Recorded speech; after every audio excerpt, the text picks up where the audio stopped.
کوشش نہیں،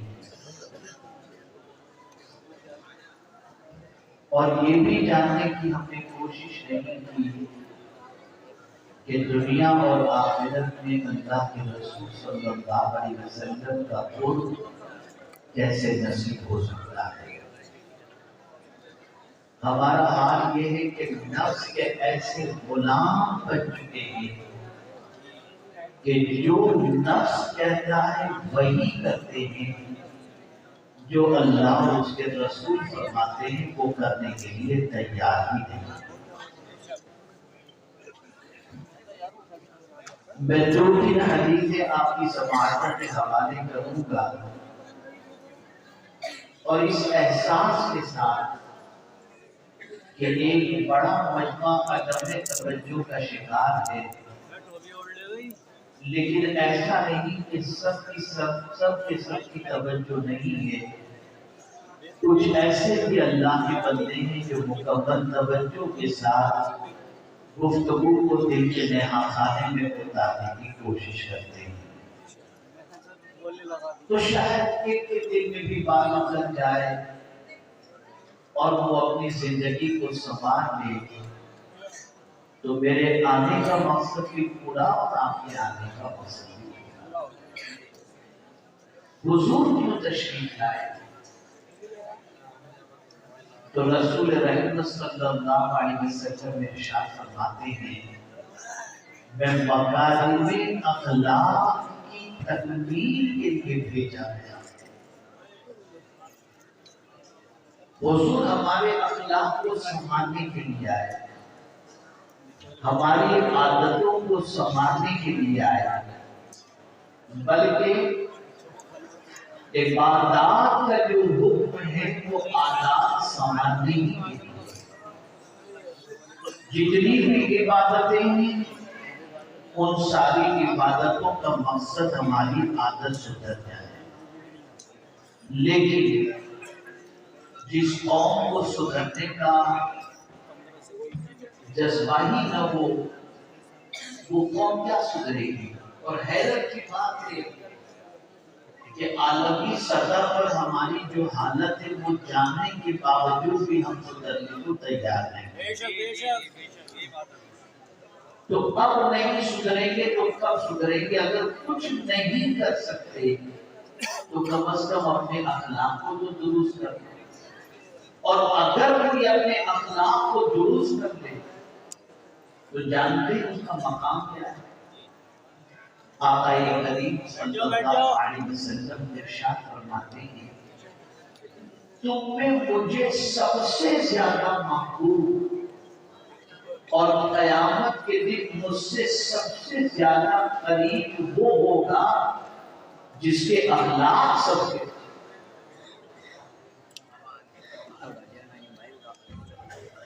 سبحان اللہ سبحان اللہ۔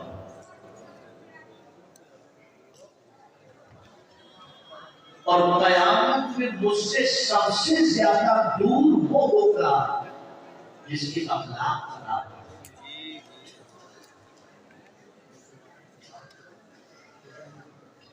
بڑی مشکل سے لوگ وقتہ نماز کچھ پڑھ پاتے ہیں۔ میں نہیں جانتا کہ یہاں جتنے لوگ آئے ہیں ان میں سے کتنوں نے عشاء کی نماز پڑھی یا پڑھنے کا ارادہ کرتے ہیں۔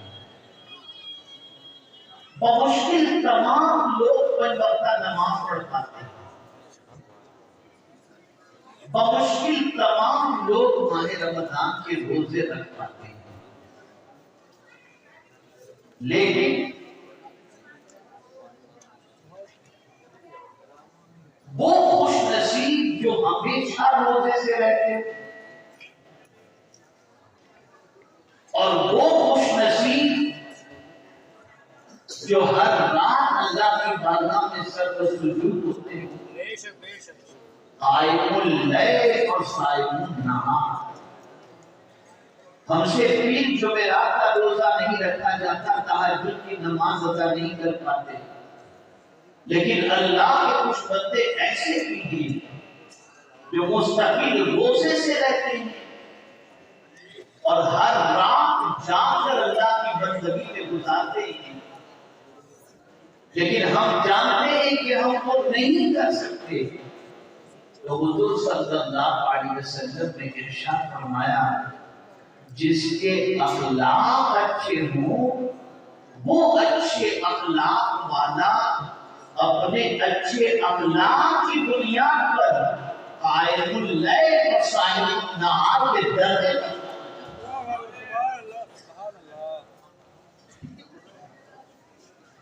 اور اسی کے ساتھ ایمان سب کو پیارا ہے، لیکن حضور صلی اللہ علیہ وسلم فرماتے ہیں وہ مومن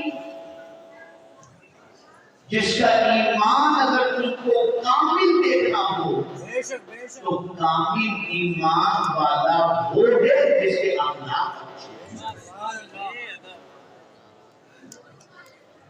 وہ کامل ایمان والا ہے۔ ایک چھوٹا سا سوال پوچھتا ہوں، میں محسوس کر رہا ہوں ہمارے کچھ بھائی یہ سمجھتے ہیں کہ فون پہ بات کرنا، اشارے بازی کرنا، الگ سے کھڑے رہ کر کی گفتگو کرنا، یہ ساری چیزیں ہمارے لیے بالکل ضروری ہے۔ اگر ہم نہیں کریں گے تو ہمارا پریزنس نہیں سمجھ میں آئے گا۔ تو حقیقت یہ ہے کہ کوئی بھی باہر کا انسان آپ کی حرکت کو دیکھ کر کبھی آپ کو اچھا مسلمان تو تصور نہیں کر سکتا۔ جو نبی کی باتوں کو اہمیت نہ دیتا ہو اور اپنی باتوں کو اہمیت دیتا ہو، بھلا وہ اچھا انسان کیسے ہو سکتا ہے؟ اب دو باتیں ذہن میں محفوظ کر لیں اور پھر میں اپنی گفتگو کو ختم کرتا ہوں۔ پہلی بات، اخلاق کسے کہتے ہیں؟ خلق اور خلق دونوں کا مادہ ایک ہے۔ خلق اور خلق یا خلق دونوں کا مادہ ایک ہے۔ خلق کہتے ہیں جو نظر آئے،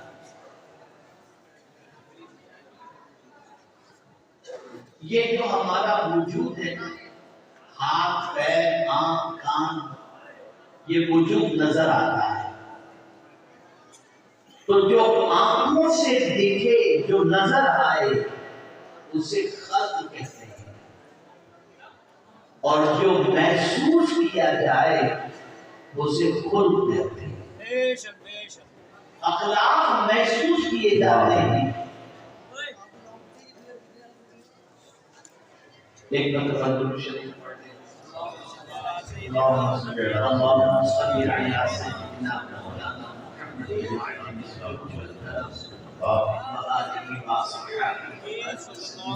اخلاق محسوس کیے جاتے ہیں۔ کسی کا مسکرا کر ملنا، کسی کا نرم لب و لہجے میں گفتگو کرنا، کسی کا جو ہے اچھے انداز سے چلنا، یہ ساری چیزیں جو ہے وہ محسوس کی جاتی ہیں۔ تو اخلاق محسوس کیے جاتے ہیں، اور یہ بات یاد رکھنا کہ خلق کا اثر آنکھ قبول کرتا ہے، آنکھ قبول کرتی ہے، اور خلق کا اثر دل قبول کرتا ہے۔ جس کے اخلاق اچھے ہوں اس کی محبت اللہ دل میں پیدا فرماتا ہے۔ رسول اعظم صلی اللہ علیہ وسلم کے اخلاق کتنے عظیم تھے، اتنے اونچے تھے کہ اللہ رب العزت جل جلالہ نے فرمایا وَإِنَّكَ لَعَلَىٰ خُلُقٍ عَظِيمٍ۔ اللہ کے رسول صلی اللہ علیہ وسلم کے اخلاق کی تعریف خود رب قدیر جل جلالہ نے فرمائی۔ اگر کوئی سید صاحب کے اخلاق کی تعریف کرے تو پھر بھی وہ انسان ہے، کوئی مولانا رضا جامی ازہری صاحب کے اخلاق کی تعریف کرے تو پھر بھی وہ کوئی انسان ہی تعریف کرے گا، اور اسی طریقے سے مولانا یامین صاحب اور دیگر علماء جتنے یہاں پر موجود ہیں ان کی کوئی اگر تعریف کرے تو ہو سکتا ہے محبت میں، غلو میں، عقیدت میں کسی وجہ سے وہ کرتا ہو، لیکن اللہ اگر کسی کی تعریف کرتا ہو اخلاق کی تو میرے رب کی شان یہ ہے وَمَنْ أَصْدَقُ مِنَ اللَّهِ قِيلًا۔ اللہ سے زیادہ سچی بات کس کی ہو سکتی ہے؟ تو مولا حضور کے اخلاق کی تعریف کرتا ہے اور فرماتا ہے وَإِنَّكَ وَإِنَّكَ لَعَلَىٰ خُلُقٍ عَظِيمٍ. لیکن اس کے باوجود بس یہ عرض کر کے میں اپنی گفتگو ختم کرتا ہوں. آپ لوگوں کو گنہگار نہیں کرنا چاہتا، میں بس اتنی سی بات کر کے اپنی گفتگو ختم کرتا ہوں. جس حضور کے اخلاق اتنے عظیم کہ اللہ کے اخلاق کی تعریف کرے، وہ کیا کرتے تھے؟ وہ جب کائنات